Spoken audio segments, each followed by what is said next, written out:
Ever wondered how materials vanish on site? Storekeepers might point fingers. Builders took it. They spoiled it. While they pocket the loot.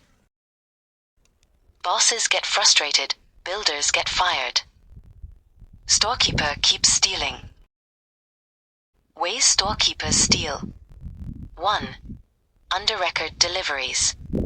2. Sell surplus materials privately. 3. Over record used materials. 4.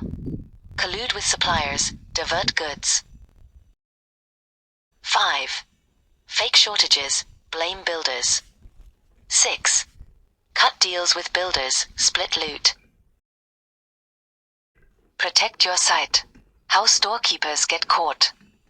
1. CCTV on stores. Cameras don't lie. 2. Split duties.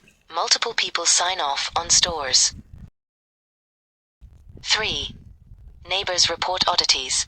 Nearby workers' vendors notice suspicious activity.